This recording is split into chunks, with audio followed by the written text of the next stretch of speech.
y'all doing out here in the hallway? Oh, well, hello. Welcome to the art room. We will. Come on in.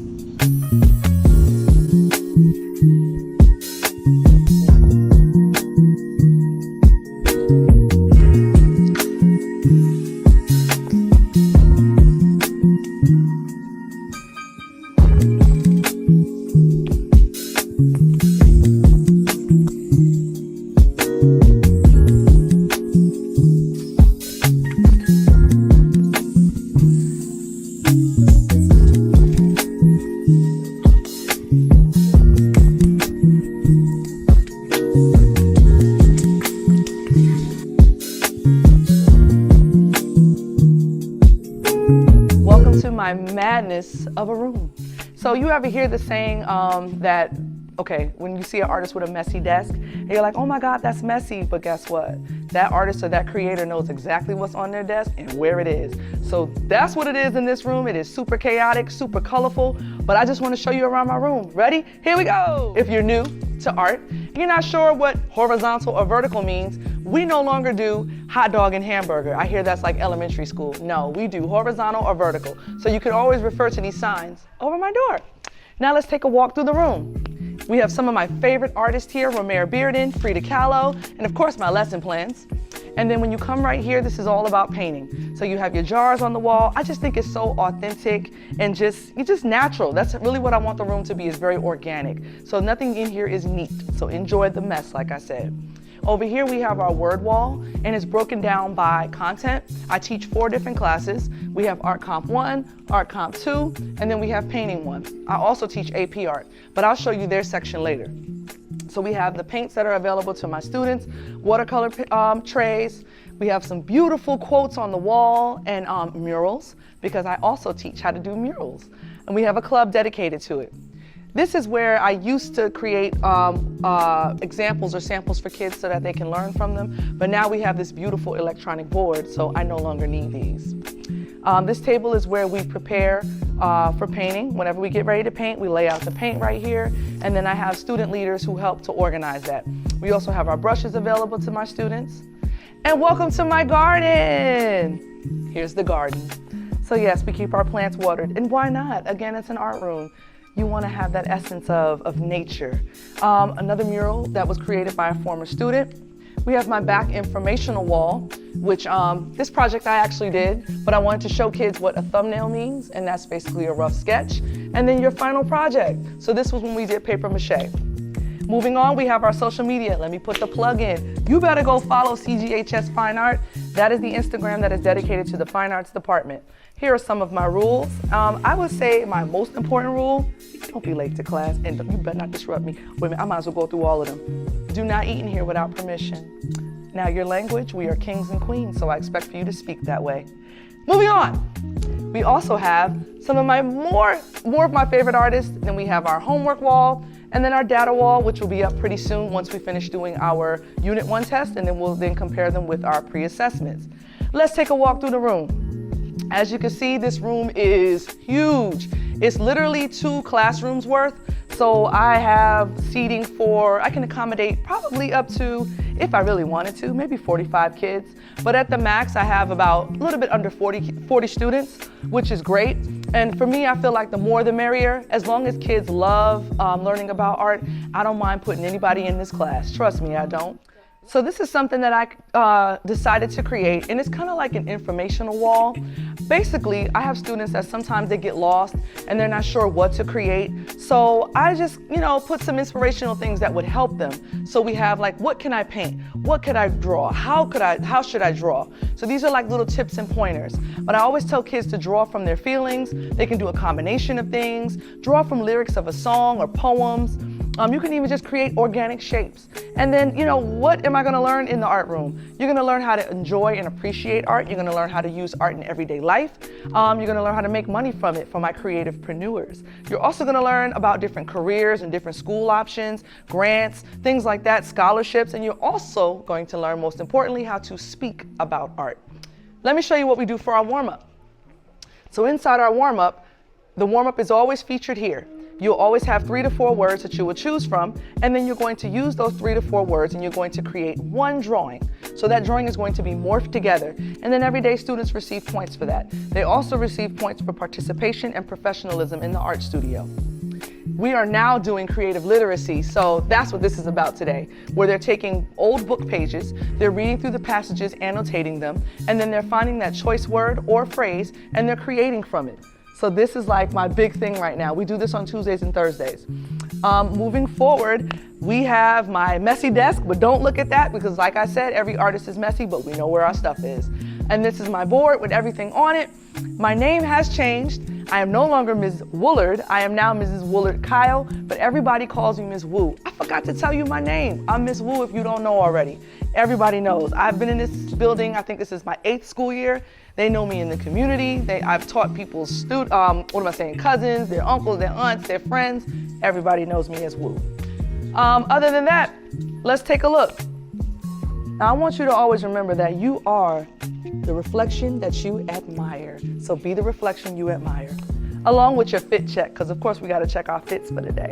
Speaking of fits, so because I'm an artist, I try to teach my kids about being creativepreneurs. A creativepreneur is someone who takes their creativity and they make money from it. So that's what I do outside of the building.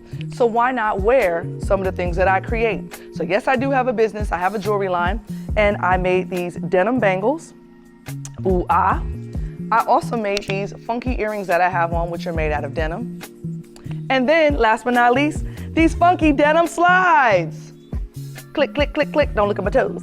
All right, so I just try to show my kids that you can be a walking work of art. I never want to look like anybody, and that is your goal. Never look like a cookie cutter image of somebody else. You should always stand out. I want to show you my new desk. So this is my latest purchase for the art room. Look at it. It's Woo's rolling desk. Let me show you how cool this desk is. So not only does this desk allow me to move from side to side, it allows me to walk around and cater to each student as they need. Instead of me sitting down all day, I'm now standing up, grading, helping them draw, helping them paint, giving them tips and pointers. This makes me mobile, and that's what's important. Well, hello, darlings. Welcome to the behind the scenes. This is the behind section of my desk. Now, this is where all the magic happens, but I try not to be back here too much. As you can see, it's a mess, but it's my mess. I gotta show you some of my plaques that I've received since being here at Cedar Grove. Wanna see? Come on. So I just wanna show you all some of my plaques that I've received since being here at Cedar Grove. So my most important one, I have to start off with this one first, and I hope you can see it. I was nominated as Teacher of the Year for 2022-2023. I know, such a big deal. I never thought in a million years, who'd have thunk it? Anyway, and then I also received a major plaque. This one right here, I was nominated by one of my former students as the star teacher. I know, but let me tell you how special this is. This is super special because we've never had an elective teacher to be nominated as a star teacher. So shout out to you, Elijah. Thank you so much for nominating me. So last school year, I had to cut my school year short because I had a little baby. Let me show you my baby. This is Journey. Now, I was out during our awards time when we got our superlative awards, and I was voted as Miss Top Flight. Who knew? So top flight basically means that I guess they said I do everything. I guess you could say I do. I'm okay with that. Any positive, I guess anything that said positive about you is always a good thing. All right, moving on. So this is just the top of my desk. I allow students to come up here. They're able to, no, there's no airheads in here, stop it. In here we have erasers. I love to trick the kids. So they can get their erasers from here, and I always have pencils and other materials that they may need. What? Did you answer a question correctly? Look at you winning. I always have a treat. Take one. Okay, get out of here. All right, moving on. But again, I always try to award my kids, and I try to give them little sweet treat bags when they first come into the class, just welcoming them into the art room. Moving on. Let's look at my closets. So the closets are where the kids come to get their bins for the day. So they're broken down by block period. I teach 2 classes at the same time during first block. So they're all color-coded so they know what they're grabbing for, and they pretty much know where their bins are. But inside their bins, they will find their sketchbooks, their projects of the day, and that's it. But I have some really talented artists this year, and so I teach, once again, 4 classes in 3 blocks. Now, how does that happen? I don't know, but I do it, honey. Now let's move on. I want to show you my messy closet. So in the closet, you will find all of my materials. Other than my materials, this is also the electrician room. So there's a lot that happens in this closet. Either way it goes, it's a closet. Come on, let me show you my next closet. So the next closet that I have is dedicated to paper. I call it the paper closet. So the paper closet is back here. So inside the paper closet we have, what do you think? Paper. Here it is, paper. Look at this. It's so organized, so organized. I try to make it so that I know where everything is. I can just come back here and grab. We have some of our acrylic paints over here. We also have some in another closet, but all the kids know that this is where the paper is and this is where they'll go to grab the paper. So, welcome to my sitting area. So in the sitting area, this is where you all can kind of relax, kick back, and get your work done. And then we have these big giant boards. You clip your work right here, and then you sit down on the beanbag. So remember I told you I teach 4 classes? This is my 4th class, AP Art. So here's everything for them.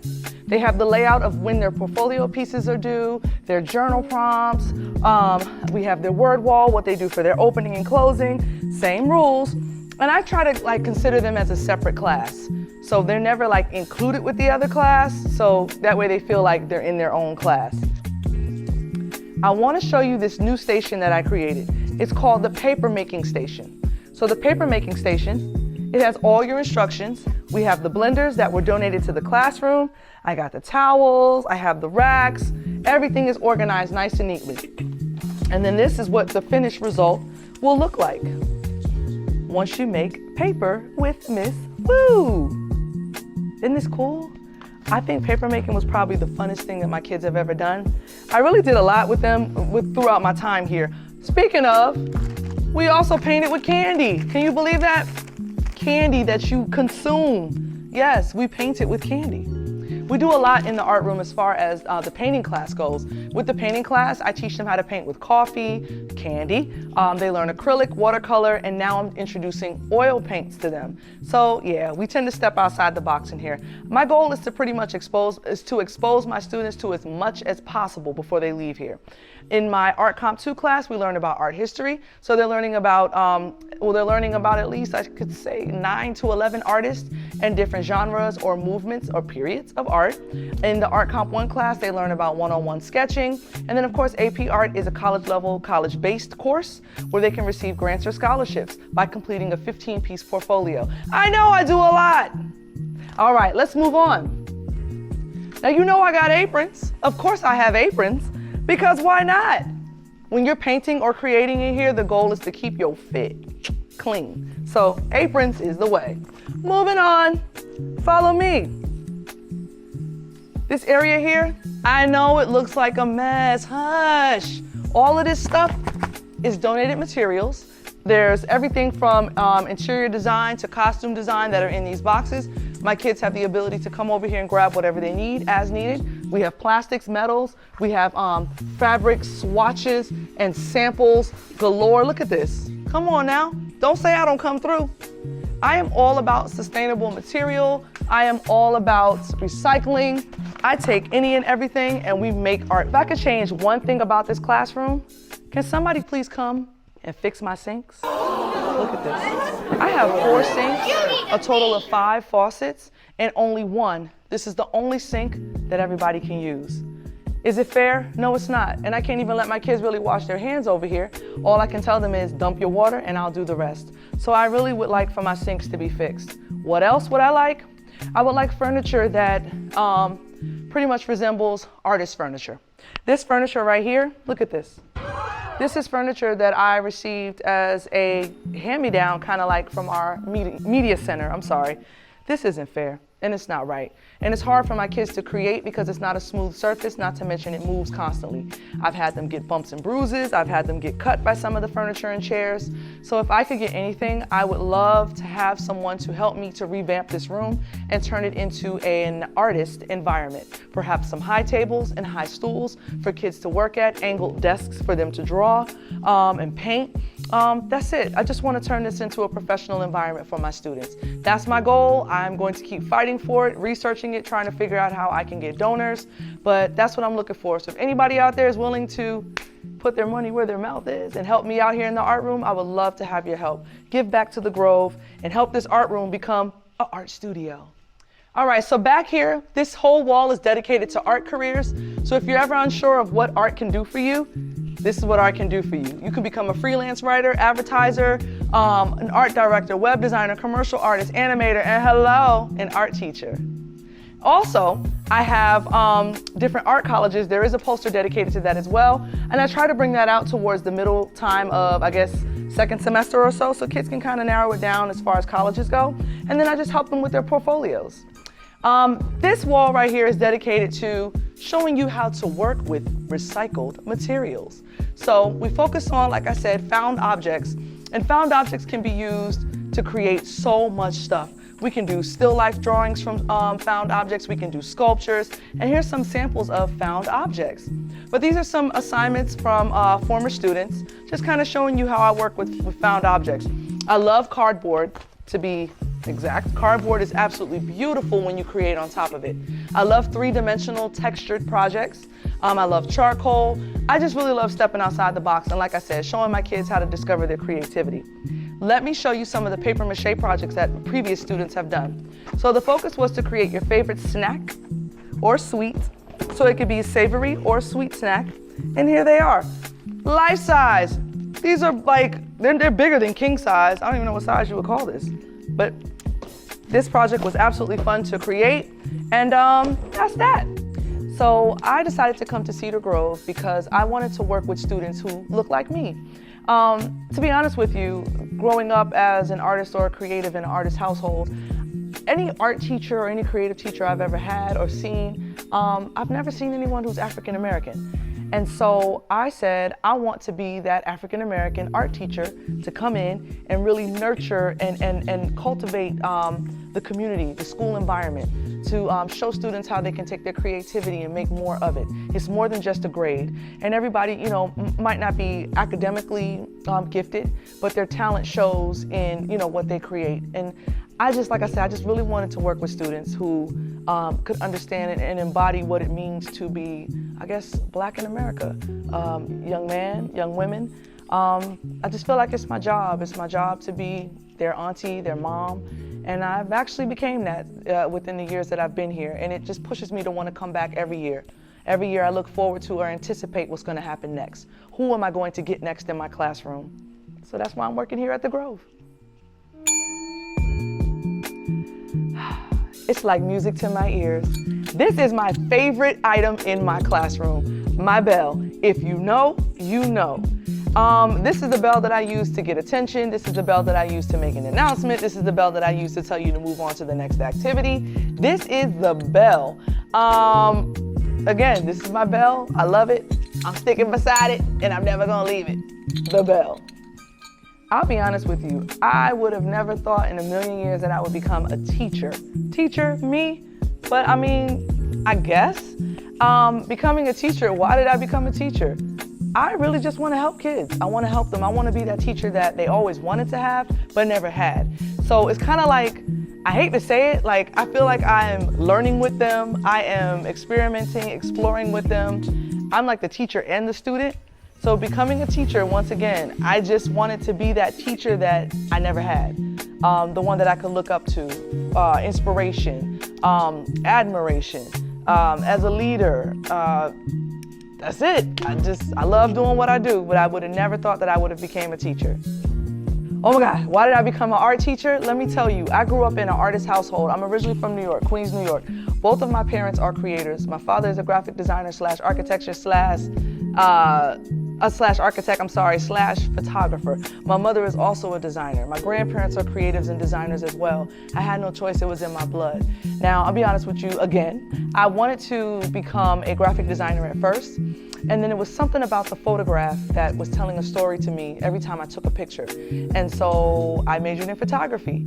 So I went to the Art Institute of Atlanta. I received my bachelor's in fine arts in photography. I made history there because I was the first person to graduate with that degree, by the way. After I did that, I wound up being called back by the dean of the photography program, and he asked me to come back and teach a course in photography to high school students. And I said, sure. I did it, and I was able to, at the end, award a scholarship to one of those students. When I tell you that was the most rewarding feeling I've ever felt, I said, this is it. I think I found my calling. I want to teach. I still continue to do photography, working for studios and magazines and newspapers, shooting all around, shooting celebrities, local businesses, establishments. I've done everything, weddings, models, food, everything. But it was something about teaching that really caught my eye. It just caught my soul, caught my spirit. Art teaching was for me, or teaching art was for me. I then went and got my, what did I get next? I got my master's in art education at Adelphi University in New York. And then after that, I was just teaching everywhere. I went from New York and I moved back here to Atlanta, or Georgia. I taught in Henry County first as an art teacher, so that was like my first my first round of teaching there for 5 years in the middle school. And then I came here into the high school system, and listen, I never turned back. And I'll tell you one thing, I came into teaching art not knowing everything. All I really knew was photography, but I didn't stop. To get your certification, obviously you have to know a lot, but I just refused to stop. I refused to stop learning. I refused to stop growing. And I think every year, like I said, it's just making me a stronger and better art teacher or art educator for my students. I'm an edu-hero, as you would say. So yeah, that's why I became an art teacher. I love it. I love it. I have a passion for it. I do it all day. I think, eat, breathe, sleep. I'm sorry, I'm getting tongue-tied because I just love art so much. I love my students and I love what I do. And I always say this, you have to have a passion. It's a double passion. You have to have a passion for your students. You have to have a passion for the content that you teach. And if you have both of those things, you could be a successful educator. So yeah, your art edu-hero. That's me, Miss Wu. Engagement. Let me tell you something about engagement. Number one, listen, I know what it's like to be a student, and nobody wants to hear their teacher talk the entire time. So my goal and how I keep my students engaged, I am constantly, hence the rolling desk, I am constantly moving around the room, catering to everybody, pulling them in, asking them questions, stopping and going, giving them breaks, giving them moments to just pretty much relax and ask questions and feel comfortable to ask questions. I always say there's no such thing as a stupid question. I can't stand that. But there's no such thing as a stupid question, because the question that you want to ask is the question that somebody else thought of, but they were afraid to ask. But yes, because my room is so large, I have to move in and out and in between the desk.